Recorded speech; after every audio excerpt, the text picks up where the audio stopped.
Good morning to our viewers in the United States, and good afternoon to our viewers in Europe right now.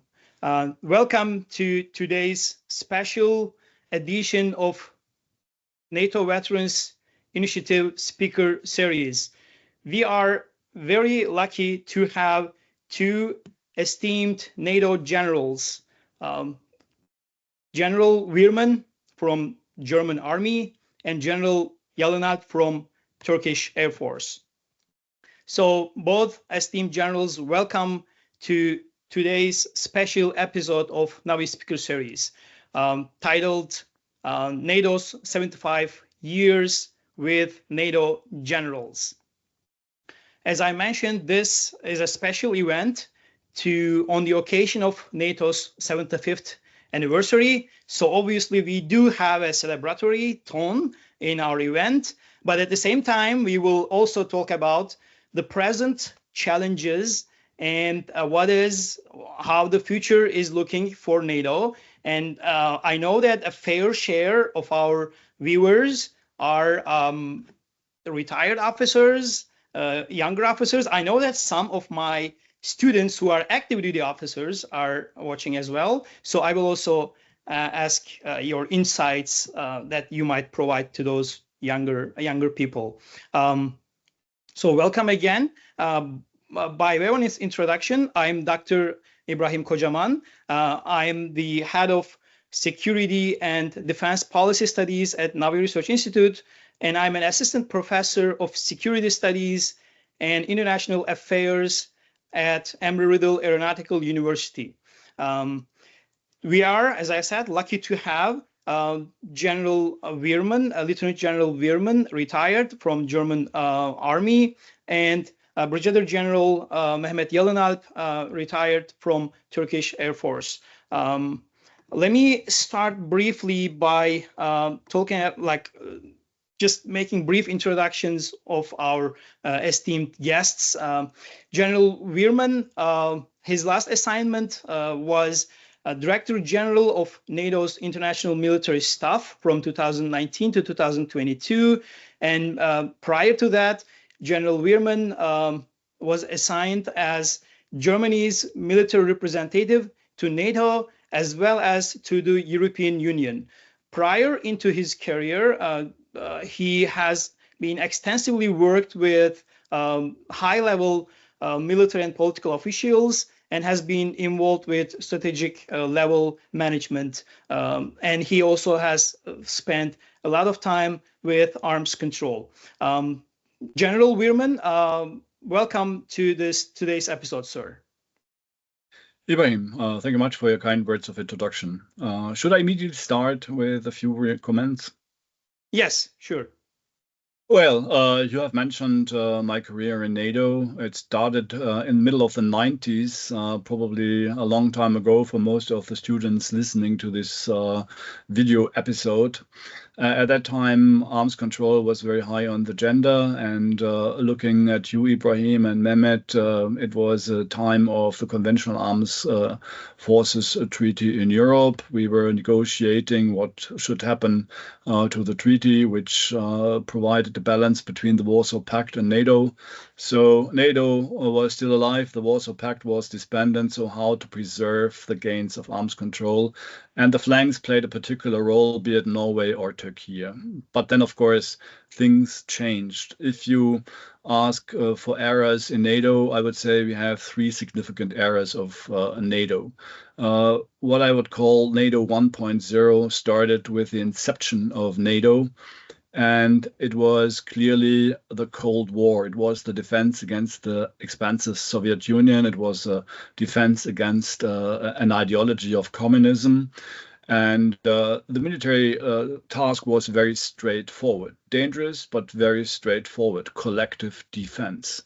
This phase lasted till 1989, when we more or less consciously entered into what I would call NATO 2.0, which is the NATO of crisis management. You can read in the strategic concept sentences like there is no conventional threat for the next 10 years to NATO territory. And of course, that helped to focus NATO on other issues. Pundits told us there will be peace forever. Everybody will become a democrat. It's not a question of if, it's just a question of when. However, the developments on the Balkans showed that violence had not disappeared from Europe, not even from the heartland of Europe. So whoever had questions, why do we need armed forces after the end of the Cold War, it was very clear with what happened on the Balkans. We need armed forces to protect ourselves, to protect our values, to protect the people. That era of NATO 2.0 started, as I said, in 1989. I think it took a while for all of us to recognize that we had actually entered a new era, which was a one-dimensional era again. First era focused on collective defense. The second focused on crisis management. And in 2014, we basically entered with the Russian occupation of Crimea into NATO 3.0. And the particular challenge is that after 25 years of crisis management, now we have to redust our skills of collective defense. And it's not one-dimensional anymore, it's two-dimensional. We have to focus on collective defense, but at the same time, terrorism, crisis management has not gone away. We are still in Iraq, we are still on the Balkans, and that's a challenge wherever you look, be it human resources, be it mindset, or be it capabilities. I leave it there. So for me, the history of NATO, 3 phases, all totally different. The one we are now in is the most complex one. And with that, back to you, Ibrahim. Thank you so much, sir, for this amazing summary of our alliance's 75 years. I will briefly introduce General Yelnap and maybe get his take on the same history. So General Yelnap's latest assignment at NATO was Deputy Chief of Staff plans at NATO's Air Command from 2014 to 2016. He also worked, he was also assigned as an exchange pilot at Belgian Air Force earlier in late 90s and 2000s. And while he was a younger officer, he worked as a NATO defense planner in Turkish Air Force.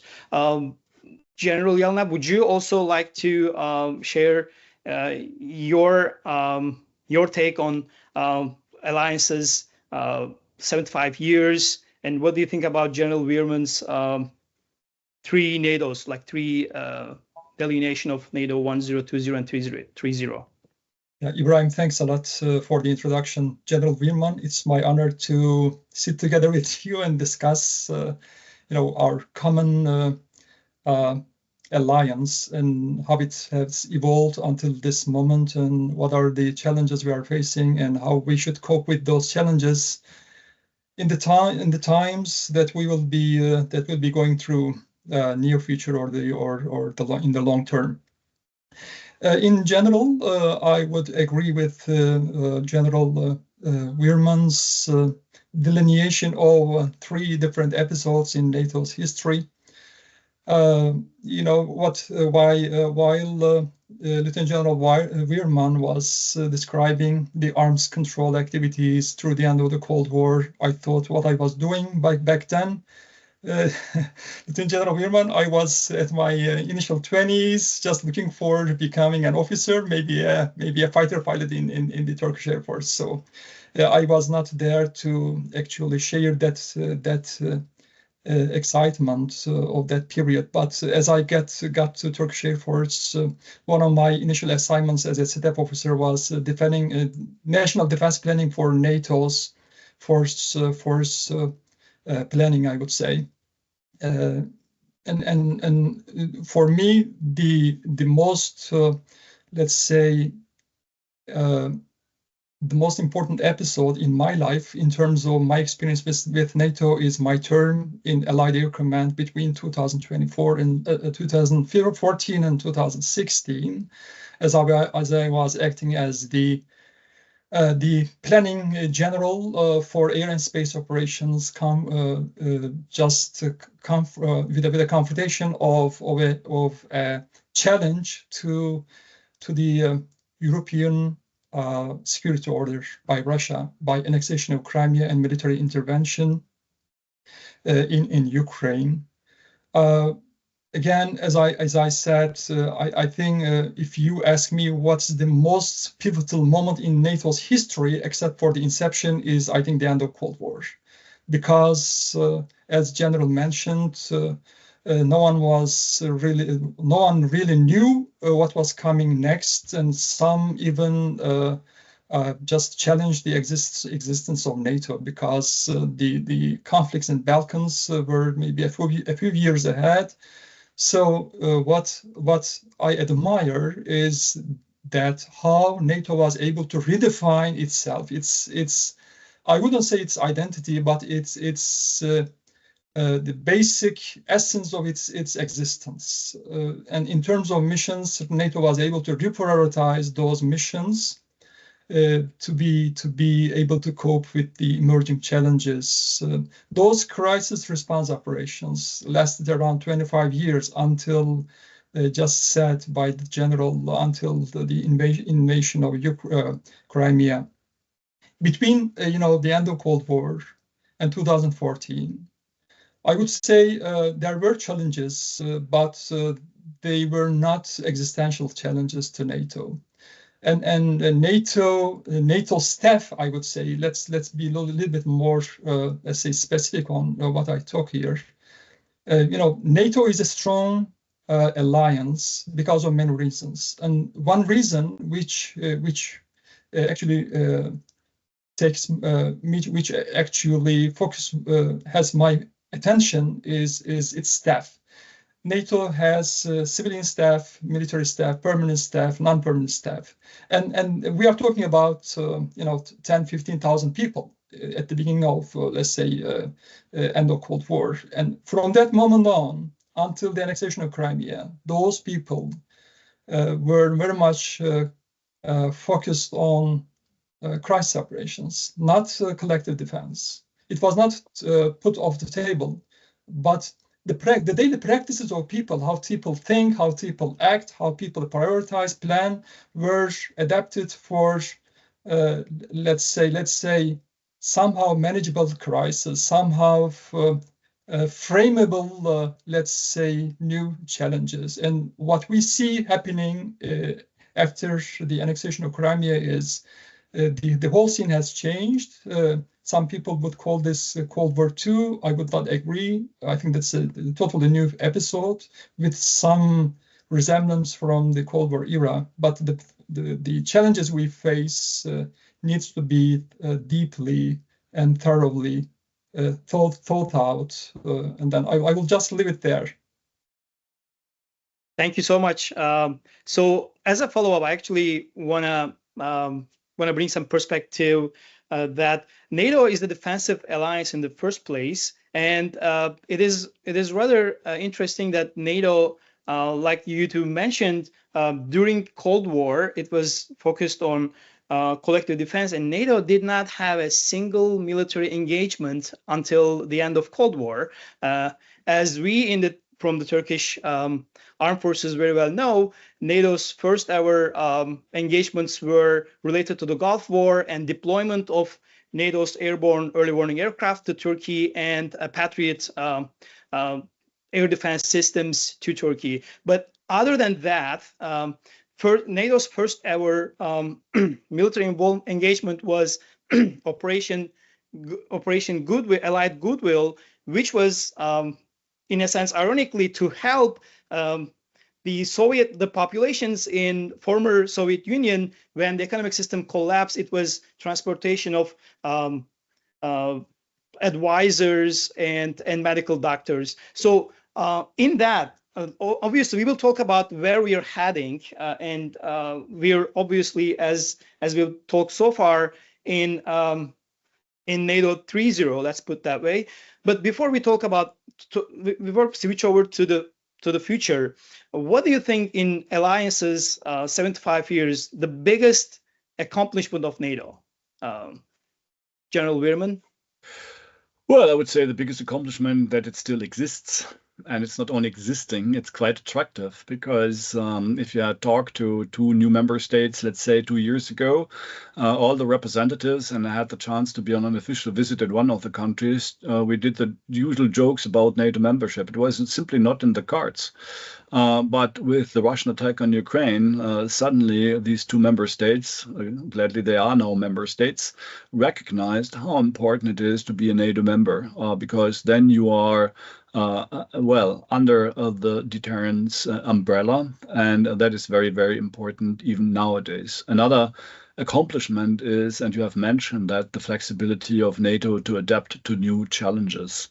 The Cold War was very straightforward, but then we had to overcome the period after 1989. And many people said we don't need armed forces anymore, and we paid a price. I mean, we had the peace dividend raked in by a lot of people, by our societies, for very understandable reasons, and we are suffering from that. But we maintained the relevance of NATO through this period of crisis management, and that NATO is needed, I think there is no question today.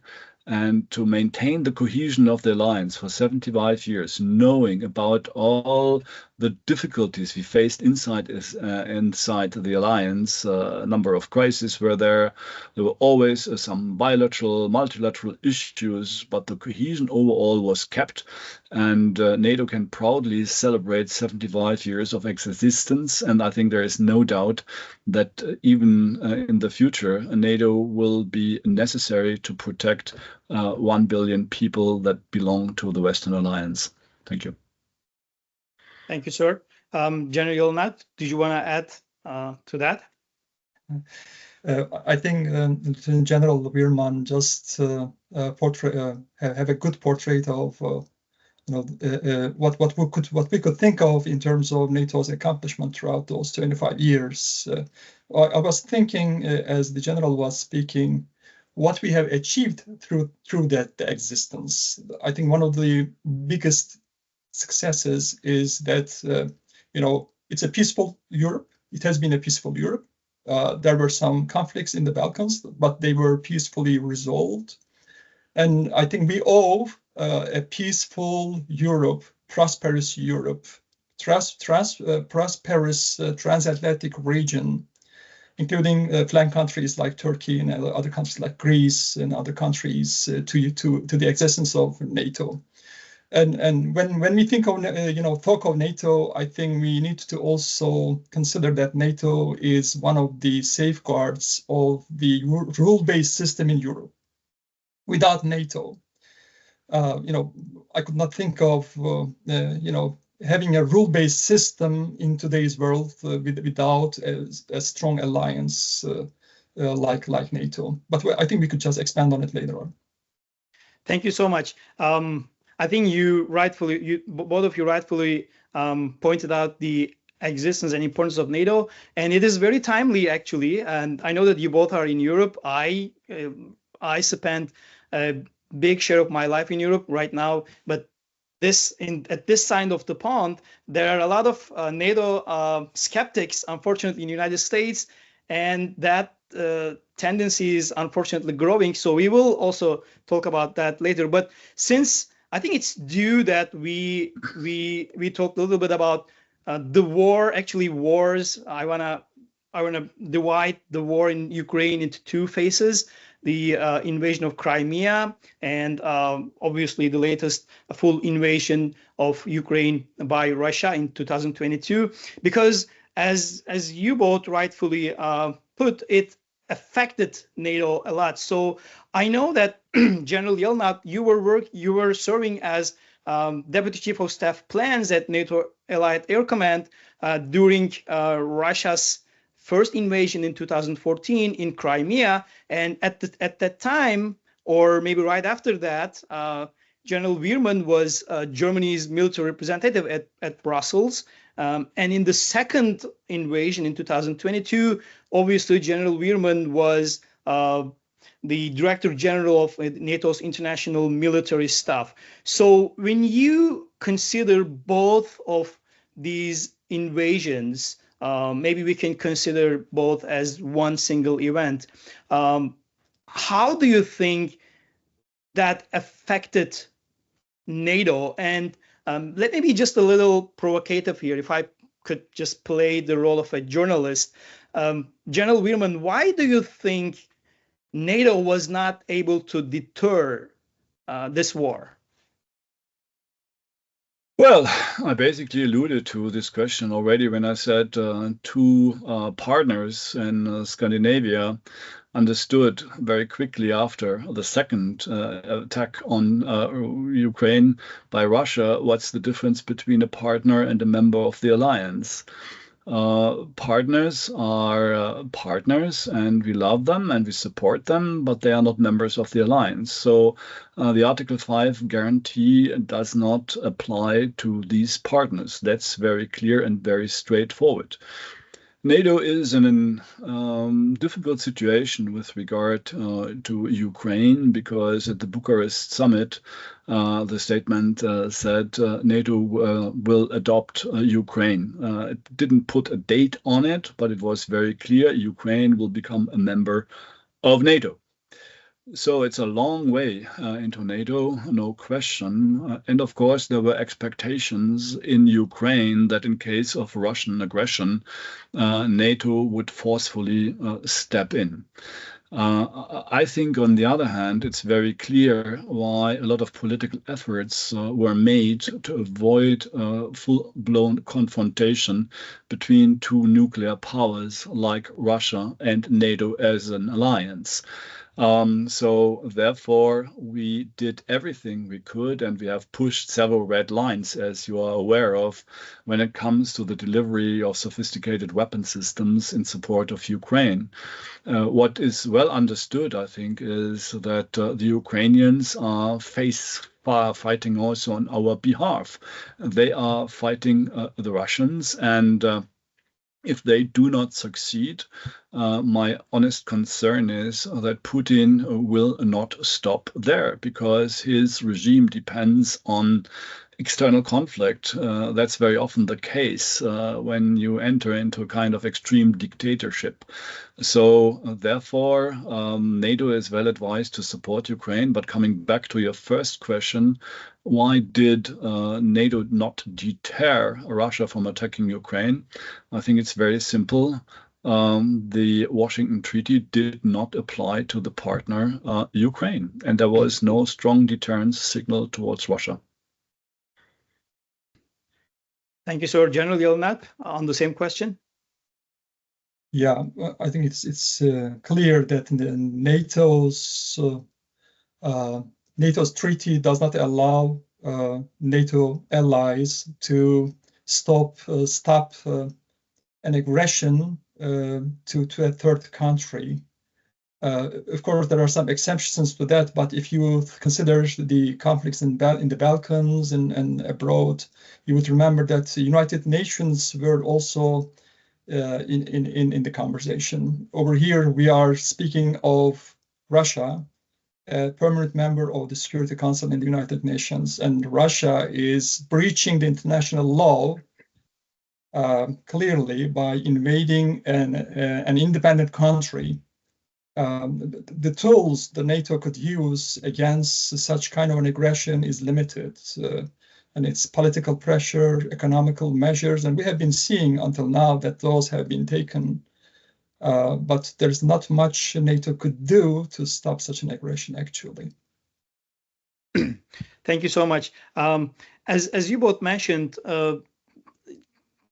for Ukraine to be a member of NATO has been in the plans for a while now. The latest on that was at last year's NATO summit in Vilnius.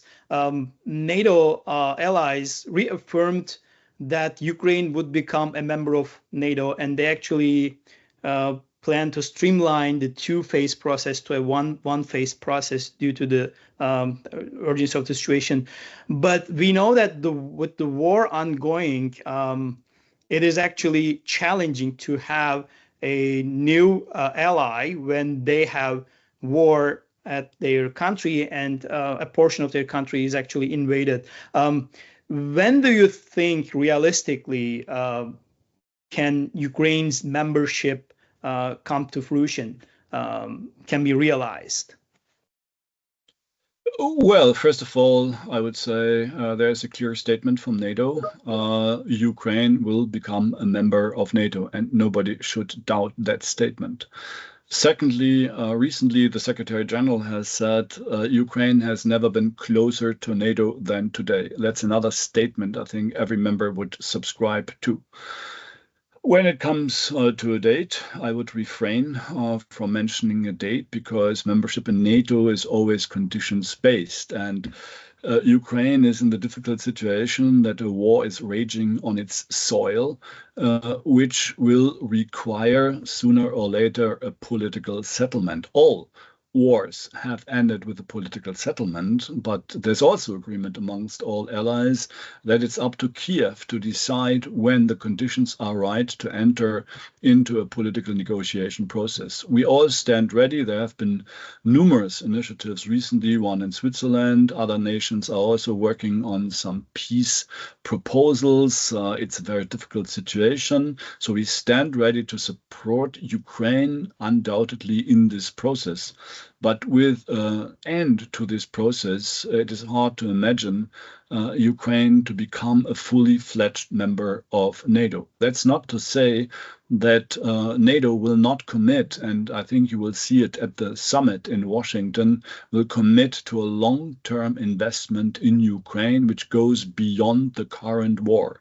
I think one of the key decisions will be that there will be a long-term investment program, making sure that after the end of the war, Ukraine will recover as quickly as possible from all the damage and destruction done by Russia, similar to what we experienced in Germany at the end of the Second World War, when the Marshall Plan actually allowed us to become a fully fledged member of the alliance, to defend successfully Western Europe, and to protect all of our citizens. Thank you, sir. General Yelnat, would you want to weigh in on the same issue, sir? Actually, a short answer to your question, when Ukraine could be a member of NATO, is it depends.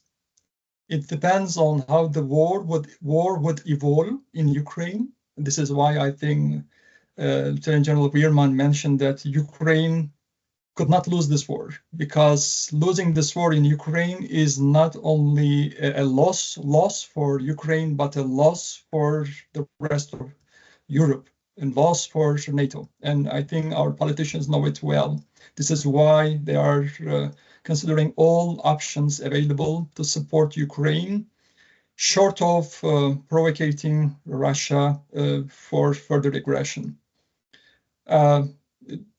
And I would not comment on what's required to be a member of NATO. If you look at the recent members, you would see that there are of course some conditions. But the question would be, could Ukraine be a member of NATO if this war would continue, or if this war would come to a ceasefire while some part of Ukraine is invaded? And it's hard to tell. It's hard to tell to give an answer to this question. But it would be very, very difficult for NATO to be able to incorporate a member whose soil is under invasion, and with some risk of let's say recompense of conflict that would bring NATO into war with Russia. So that's something that our politicians would not want, I would say. So it's a difficult case. It will require a bunch of time, and it will depend on what we are doing now for the future of Ukraine tomorrow. Thank you so much. I think we all agree that we don't expect anything in terms of Ukraine's membership from tomorrow's summit, right? That's too early, and we first need a political solution to the war. speaking of political solution to the war, there are some, usually in academia, including U.S. academia. If I would give an example, very famous international relations scholar John Mearsheimer and many other people actually argued that in part Russia's invasion of Ukraine was because of Russia's fear from NATO's eastward enlargement starting after the end of Cold War. This by no means gives any legitimacy to Russia's war of aggression in Ukraine. But do you think that this has played a role in Russia's actions? Well, I have difficulties with the word expansion because it would be wrong to assume that there sits a big strategist in Brussels and deciding we now take this country, we now take that country. It's simply that the Western alliance with its democracies has been so attractive and the other system has been so unattractive that the people on the streets decided they wanted to join NATO. And who are we? And when I say who are we, I mean the old members, quotation mark, of NATO, to say, yeah, we can be under the protection of NATO, but you can't be, even if you want, you people of Poland, you people of Czechoslovakia or Czechia and Slovakia, and you people of Ukraine. So who would we be to tell them we are benefiting from NATO, but you can't because we fear that Russia doesn't like it? I think that's the way how it needs to be described. It's not an expansion. Is there a historic point in Russia? I mean, there is this historic belief that Russia is always encircled. Did this contribute to this impression of encirclement? Yes, maybe. However, there was never the slightest indication that NATO would show any kind of aggression towards Russia. So there was no need to attack Ukraine. There was no justification to attack Ukraine, except a political thing. But that's not a justification. That's just an observation. I think Putin's fear in Ukraine was that there is a system that might be more attractive to the people of Russia than his system. So, and I think that's the greatest fear he had when he looked at Ukraine, not necessarily a closer partnership or a long-term commitment and a membership of Ukraine in NATO. It was more, there is a democratic system out there, or a system that might be more attractive to my Russian people because they were ethnically, culturally so close, and that's the real danger for Putin. That's, by the way, also, I think, one of his key reasons for having these hybrid activities towards our societies, because they are still too attractive for his people, and he feels endangered by this attractiveness of societies, democracies close to his borders. Thank you, sir. General Yelnap, I'll ask the same question to you as well, but at the same time, I'm also checking the Q&A.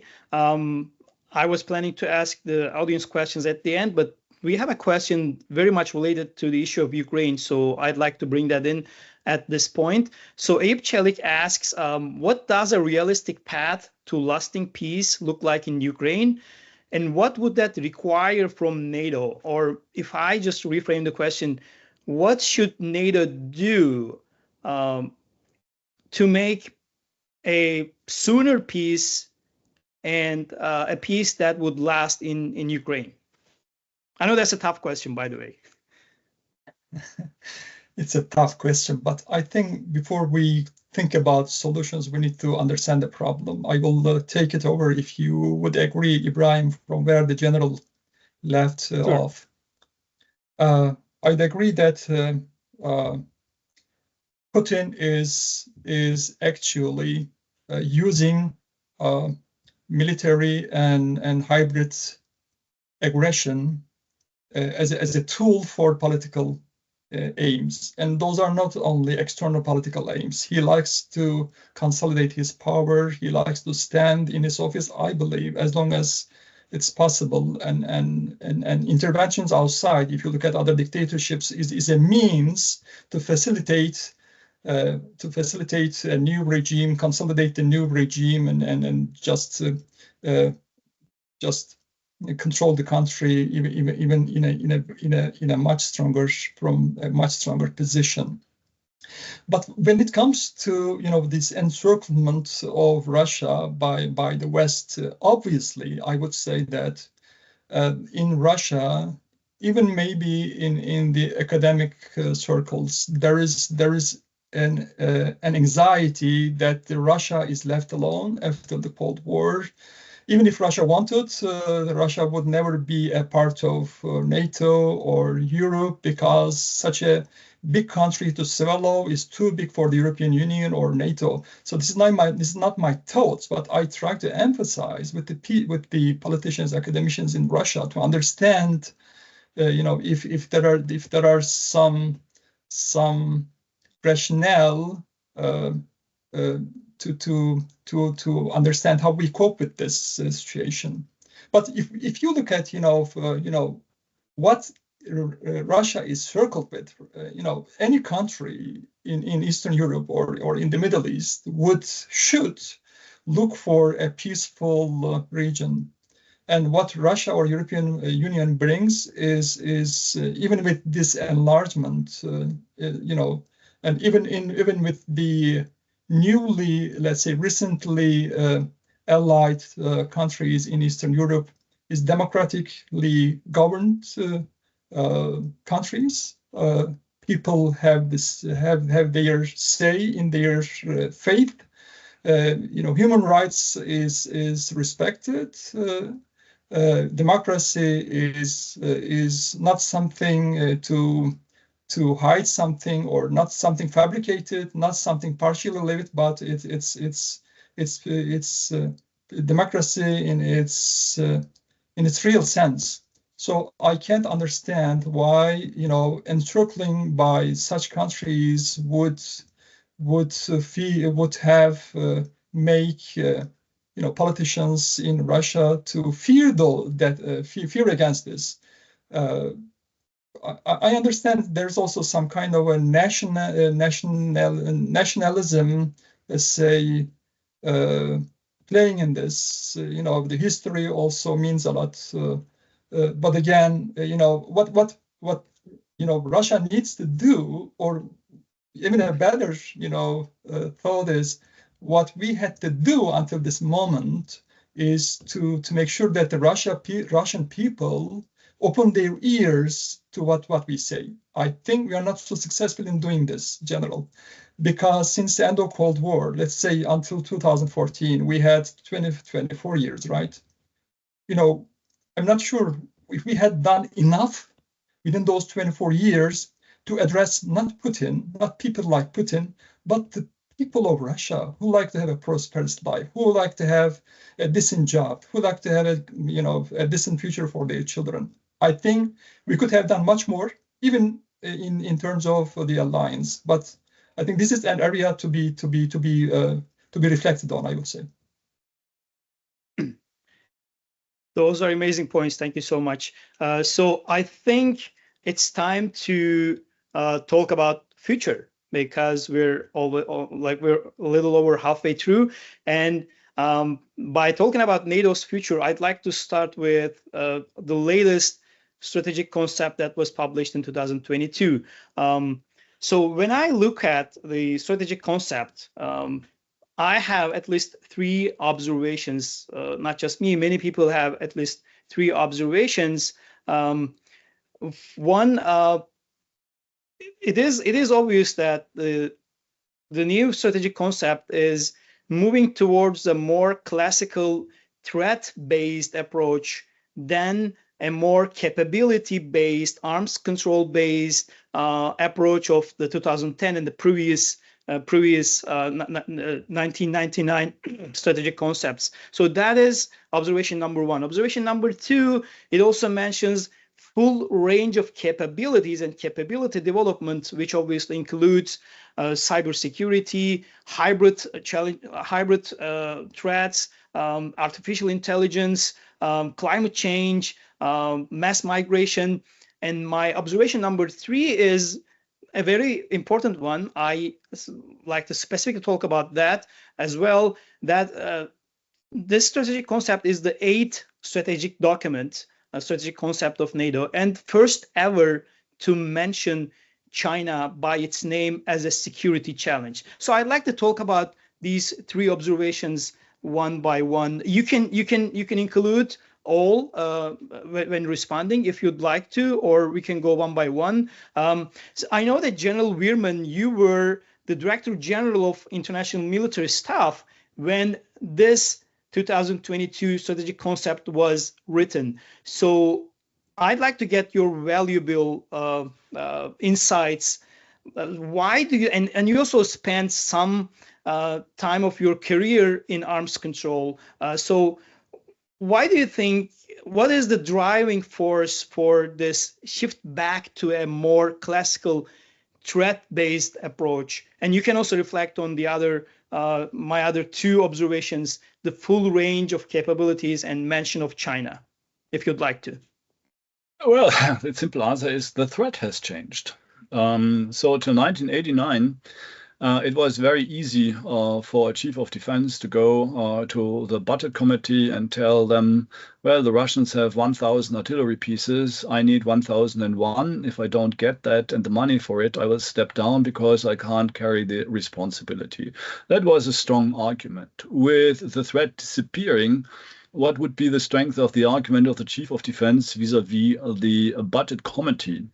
So it took a while, and we replaced, honestly, the enemy, the threat, by a level of ambition, because somehow the armed forces needed some reassurance about their future organizations and capabilities. So with the threat gone, there was a need to get a commitment from the politicians. What is your level of ambition? What do we expect us to do in the future? That would then give a strong argument again to come up with a midterm financial planning that was reasonable for the armed forces our politicians wanted to have. We had the area of crisis management, NATO 2.0, as I mentioned, and we focused on out-of-area expeditionary operations. And the key was we had to sustain this operation over a long, long period of time. And it was not a particularly high-intensity warfare, maybe for a few except tactical engagements. But overall, at the operational level, at the strategic level, it was not high-intensity warfare.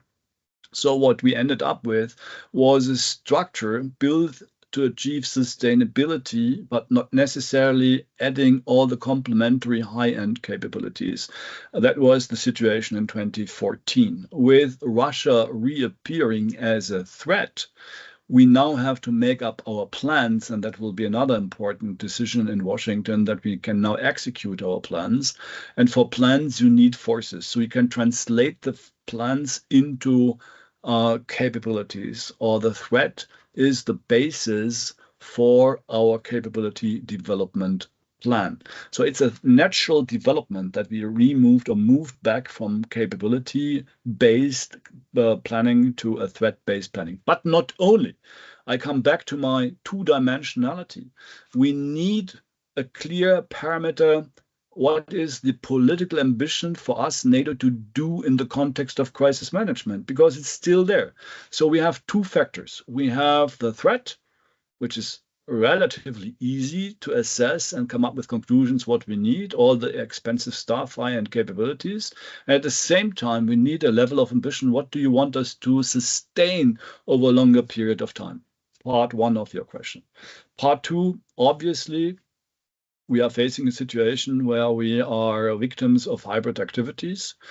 So there's a good reason from a strategic point of view for Putin to remain, when it comes to a crisis with NATO, below the level of conventional armed warfare. Because even Putin is smart enough to count the numbers and to figure out that on the strategic level, he has no chance to win conventionally against NATO, no chance. But he can actually do a lot of damage below the threshold of armed conflict. That's the hybrid part. In the hybrid part, you see cyber attacks. Then you have developments in space. So we have added 2 new domains to the traditional domains like maritime, land, and air. Now we have space and cyber. It's a technical development which needs to be brought to bear on the battlefield. But where are we? Are we in peace? We are not in conflict with Russia, that's for sure.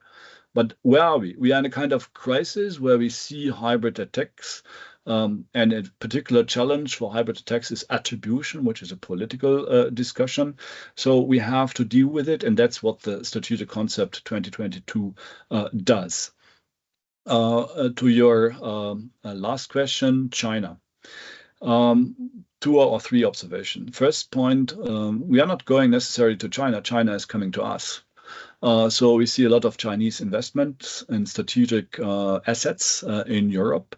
We see a tech offensive, I would say, from China in Europe, providing us with cheap hardware with all the backdoors we are aware of, in particular in the cyberspace, but also logistics, harbor infrastructure. So China is coming to us. At the same time, we have a conflict around Taiwan. And of course, the US is a Pacific nation and an Atlantic nation. And already President Obama pivoted to the Pacific. So we have to be aware if something happens in Asia, we will have less American engagement in Europe. So we have to think about it as an organization, as NATO. What can we do to self-sustain, to strengthen the famous European pillar in NATO, to become less dependent on American engagement? That's not to say to give up American engagement. We need American engagement forever in Europe, I think. But we have to be aware that the conventional capabilities might not be there, and that's, I think, the answer to your third observation of the strategic concept. Here I stop. Thank you so much, sir. General Yelnat, what would be your response on my 3 observations? Shift, if I were just to remind, shifting back to a threat-based approach, full range of capabilities, mention of other security domains, and obviously the first ever mention of China. In 2013, let's say just short of the annexation of Crimea, the NATO was in a benign environment. The operations or mission in Afghanistan was coming to an end. There was no threats on the horizon, and you would remember that some people even thought of, is this the end of NATO? Why do we need NATO, or do we need such a big NATO? Could we just focus on limited scope rather than collective defense? And all of a sudden, Russia just comes to the stage with invasion, annexation. Actually, if Putin wanted to just let's say destroy NATO or damage NATO, I think he was unsuccessful with his actions, because what he provoked is a revival of NATO. I think he even I would say extended the life of NATO, and gave soldiers like Lieutenant General Wehrman and myself to rationalize why we exist and why we need funding for our capabilities. So I don't know. I'm not sure if we need to thank Putin for that. As General explained, I don't want to just repeat General's remarks, but I would like to just draw our attention to a late coming strategic concept. Annexation of Crimea in 2014, NATO started with initial reaction with adaptation assurance measures. Then we have the readiness action plan. And then we have, substantial presence in the East and capability developments and many more things. So why did we have to wait 8 years to just write up, to draft a new strategic concept?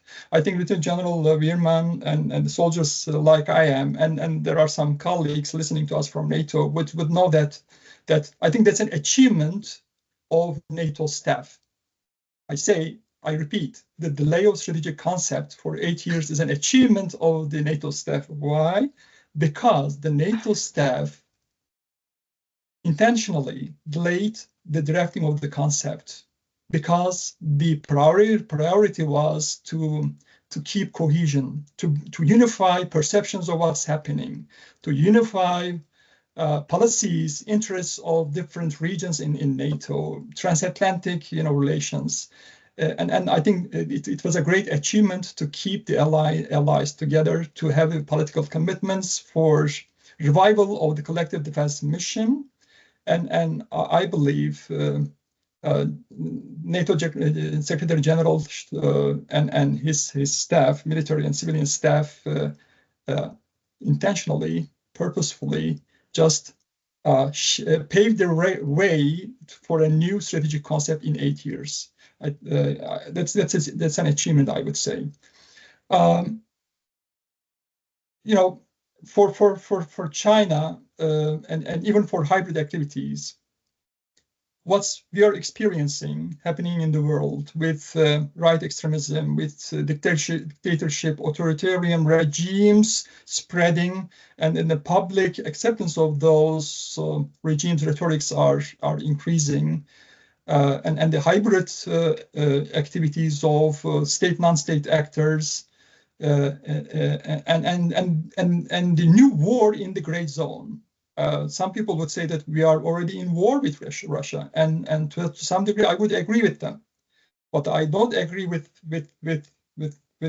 some people is that I'm not sure if NATO could cope with such a war in the gray zone, because NATO was established, at the end of Cold War with another understanding of how the conflict would begin and develop and would come to an end. And nowadays, we speak of unclaimed wars in cyber, even in space, in strategic communication, in public rhetoric. So an area for NATO to focus on, even for competing with countries like China, is to look into a new understanding of if there is a potential in NATO to oppose countries like Russia, China, or non-state actors in the gray zone. And there's much way to go in this perspective, I would say. I'm not sure if we have enough time to get deep into this, but hopefully, tomorrow and then later on, our leaders would just enlighten what needs to be done, at least initiate a discussion about what needs to be done to be relevant in the gray zone, I would say, in terms of our alliance. Thank you so much. Those are great observations. If we were to thank NATO's staff, I think we should thank General Wehrman in the first place, because he was the Director or General of International Military Staff. I think you meant both military and civilian staff. But on the China question, I'm blending in the Q&A, the questions I see in Q&A at this point, if you will, before switching to our final topic of our expectations from NATO summit, which will be starting tomorrow. Since you mentioned the gray zone and Russia's hybrid activities, I want to tie that into an audience question that we have from Ümit Kurt. NATO is founded on the universal values of human rights, dignity, freedom, equality, and solidarity, and respect for human rights and fundamental freedoms. It is based on the principles of democracy and the rule of law, which are common to the allies. So rising far-right parties and policies after the 2024 elections in member states, how does NATO react to fundamental challenges in their wayward members, which diametrically oppose the ideological standings of the organization for the short term and set preventive measures for the long term? I think yesterday's elections in France was just a little bit of a relief because the far-right party came as third, but we know that this is a real threat. And the latest strategic concept also has an emphasis on democracy and democratic values, and it says that NATO will do everything to defend its democratic values. So I know this is a tough challenge because some of these illiberal tendencies are coming from within NATO countries. So how do we address this challenge? Well, I think it would overburden NATO as an organization to really resolve these issues. Is it a subject of discussion amongst members of the alliance? Will it be discussed tomorrow in the floors amongst the heads of state of government? Of course it will, because the elections will have an impact on the position of allied capitals to key questions, strategic questions concerning NATO, no question. But overall, I think, as you have mentioned, and one example, the French election shows that democracy is still working. So it's a big challenge for all of our governments in the alliance to make sure that the politicians reflect the mainstream thinking in our societies, and that they listen to the mainstream thinking in our societies. We have a number of problems. We have the financial crisis. We had the COVID period. We have uncertainties regarding the security environment, our core business in NATO. So there is reason for people to be concerned, and they want to be listened to, and they want to be understood. The democracy, I just read an interesting article today, is not about unity all the time. It's about diversity. Democracy gains strength from diverse views. And of course, the right populism is not what we want to see in mainstream allied governments. On the other hand, there are some elements which need to be listened to and need to be part of the political exchange inside our societies. So therefore, I'm still confident that despite all these populist movements we see growing, that our politicians will master this undoubtful, serious challenge to our democracies. But at the end of the day, democracies might not be the fastest moving societies when it comes to future challenges, but it's the system that most securely moves our people, our societies into the future. And I think people will come to realize that. So I remain optimistic that our governments will be, and our politicians will be able to cope with this frightening tendency. Thank you. Thank you so much for the optimism, sir. General Yelnap, do you want to weigh in with the NATO's commitment to democracy and democratic values? And how to protect that? It's not only NATO to protect, a functional democracy within the NATO allies. It depends on how people understand democracy, how much people need democracy for their founding a good life, a prosperous, let's say, community. So I think it brings this responsibility to all of us. It's not only politicians who should act. It is all of us who should act to spread, what we mean by democracy. Democracy is not only elections. It's a way of life. It's an indispensable way of life for human dignity, for a value-based system. One of the basic discussions against regimes, I would not say people of Russia or people of China, because I separate people from the regimes, governments. For those authoritarian governments, I think it's a conflict between not only political interests. It's a conflict between a value-based understanding of life and a valueless, let's say, seek of whatever interests. So I believe in the human basic instincts that eventually this episodical, let's say, movement towards extreme right would gradually fade away. I would say we need to hold on to our values and be a speaker of those values personally. I would say each of us. Thank you so much. With that, I want to move towards the future, because I see a lot of questions in the Q&A about NATO's future and the biggest challenges facing NATO in the future. We know that tomorrow we will have NATO's summit starting in Washington, D.C.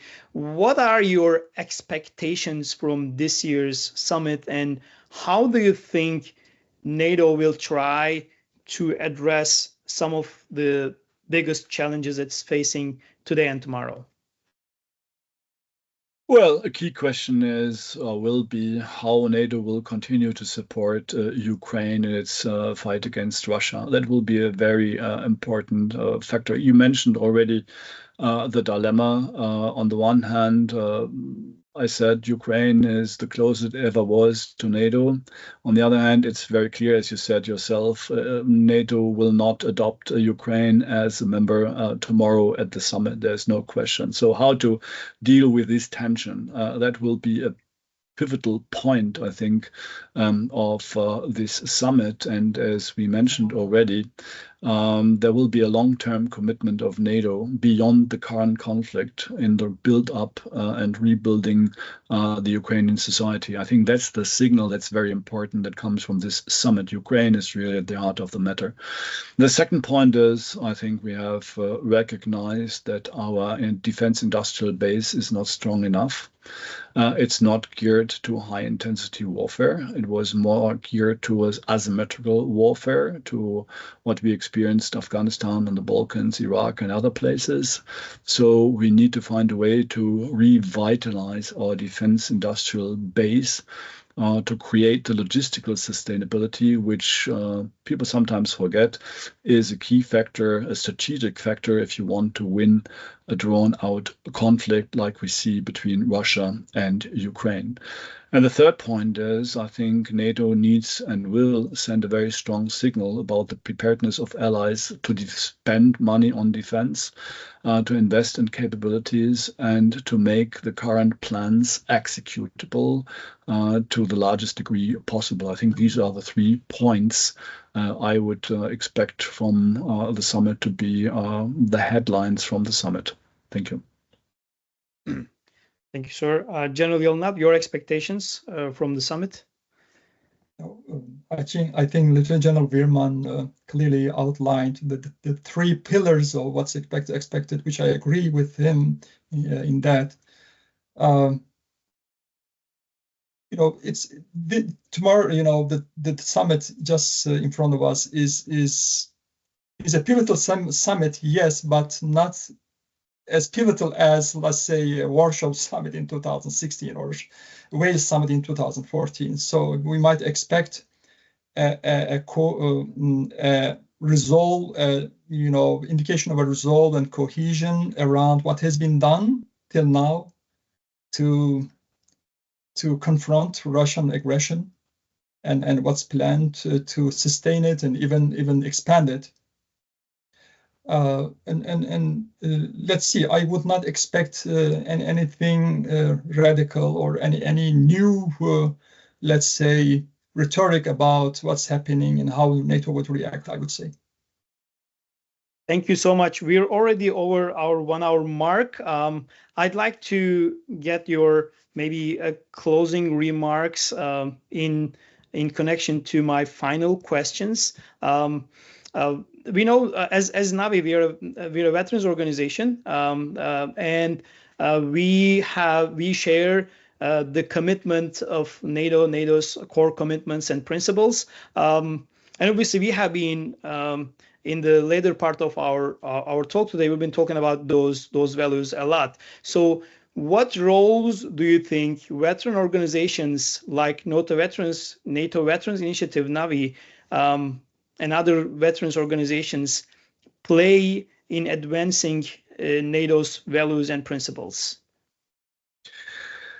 Well, I think first of all, it's important to talk about the values and principles and to clearly identify the risks and challenges to these values and principles, and to explain what we can and what we should do. I like what Mehmet said about it's not only about the politicians, it's about ourselves, it's about the people in our democracies, in our countries. we have to be aware that we have to be part when it comes to the protection of our security, of our values, and of our well-being. So therefore, that's a key message, and that's sometimes very complex. The experts can discuss endlessly in abbreviations in NATO in particular. We can exchange arguments. We all know the context behind, but for a lot of people, this context is not that clear. So organizations like NAVI, I think, have a very important opportunity to be a forum to make security issues transparent, understandable, so that the people have a chance to build their own views and, well, come hopefully to the conclusion that security is not a given, values, human rights are not a given. They need to be protected, and not by somebody else, but by all of us. Thank you so much. General Yelnap, would you want to weigh in on veterans organizations and other non-governmental organizations? Let me assure that you are not affiliated with NATO, right? No, we're not. We share. No, we're not directly affiliated with NATO. We obviously we're a group of officers who had served at NATO. We do share NATO's commitment to democracy and key principles. That's all we're all about. I think that's your strength, because it's a two-way, let's say, strength. You have you could just factor in two ways, I would say. I think you could help a larger community of audience understand better what's happening in NATO. Similar events like this would expose what's being done in NATO and why. Because most of the time, NATO tries to express, of course, itself.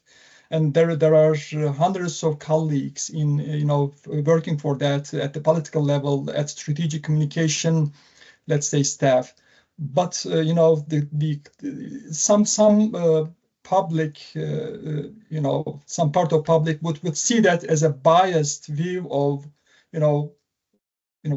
what NATO is doing and why NATO is doing that. So as an independent organization, you could just bring insights to what's happening and help people understand, NATO's aspirations and NATO's adherence to our indefensible values, I would say. And on the other hand, maybe more importantly, you could help our colleagues in NATO to understand how the larger community of audience is pursuing what NATO is doing, what NATO is saying, actually.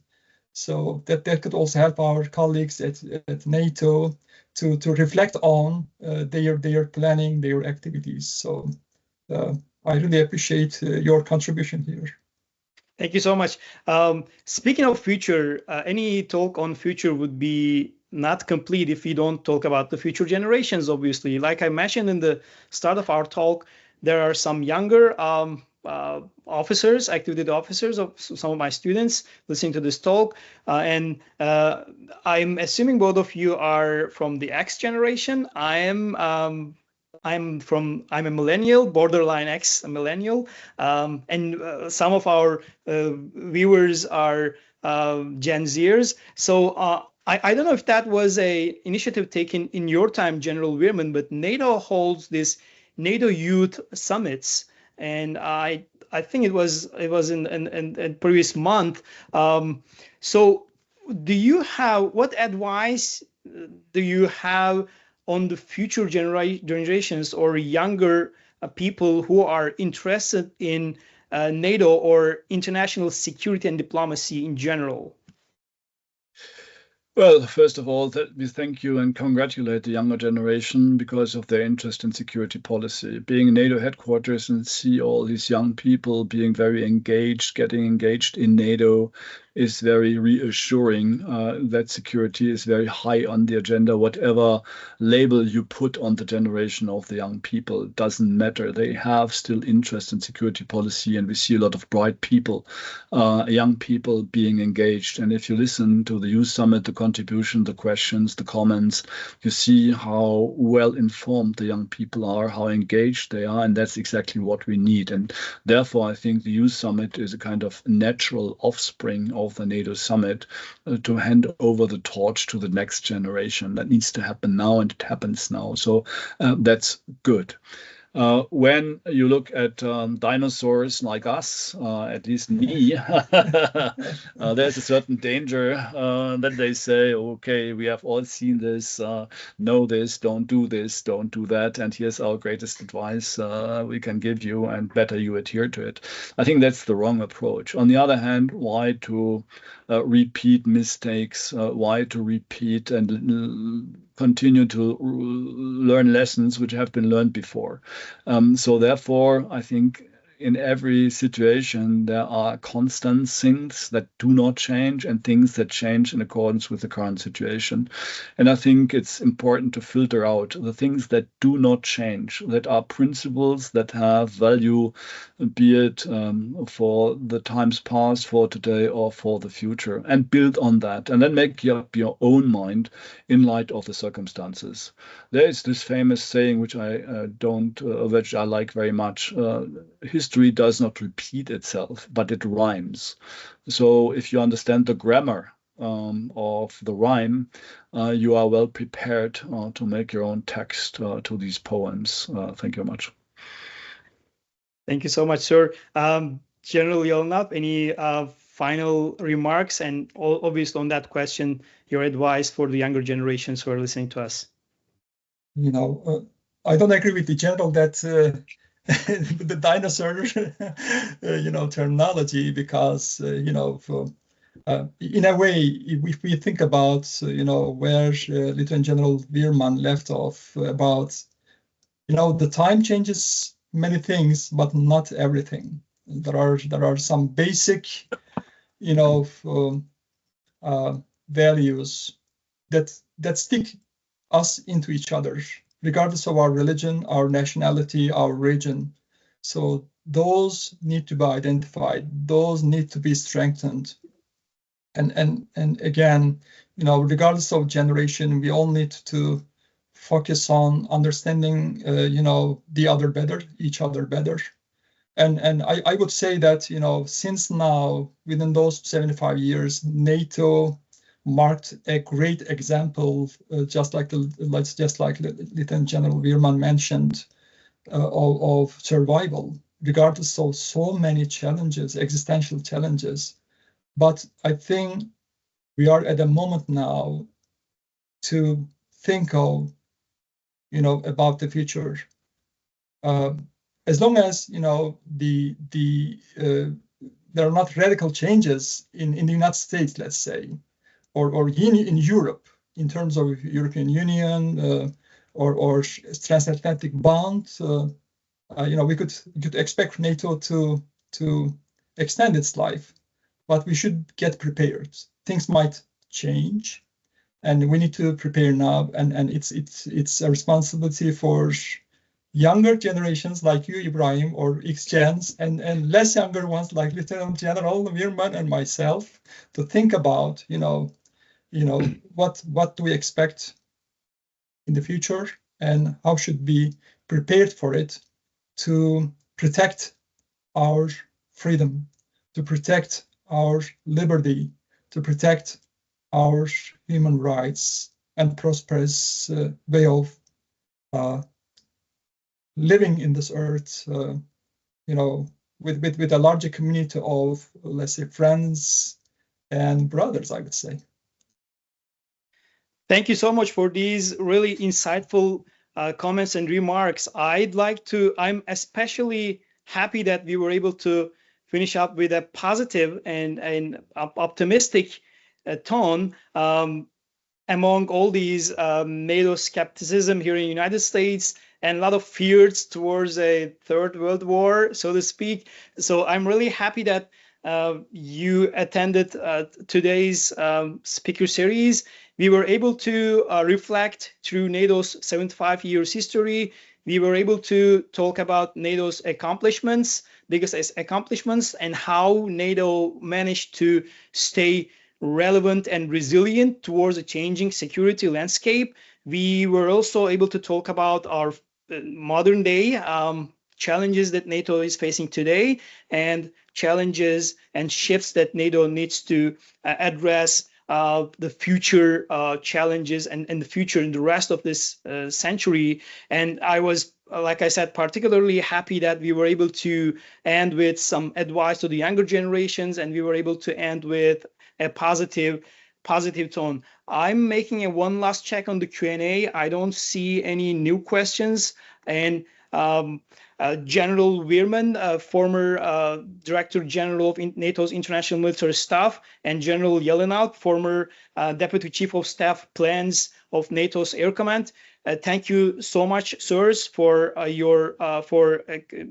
joining us today and sharing your valuable insights. If you don't have any final remarks, I'd like to close with that. Except, thank you much, Ibrahim, for your moderation, for the questions, and for the dialogue. I really appreciate it. Thank you, sir. The same for me. I just, need to correct myself. I said friends, brothers, and sisters, which I mentioned, forgot to mention. So I need to correct that. Thank you. I really enjoyed being with you, Ibrahim, and through your moderation, I think we had a constructive talk. It was an honor for me to listen to Lieutenant General Wehrman and his insights. I also benefited from them. Thank you very much, General. Thank you very much, Ibrahim. Thank you both again. It was my privilege and my honor to be your moderator and to host you in this special version of Navi Speaker Series. And thank you to our audience of all generations from both sides of the Atlantic. Thank you so much. Have a great rest of your day. Same to you. Thank you.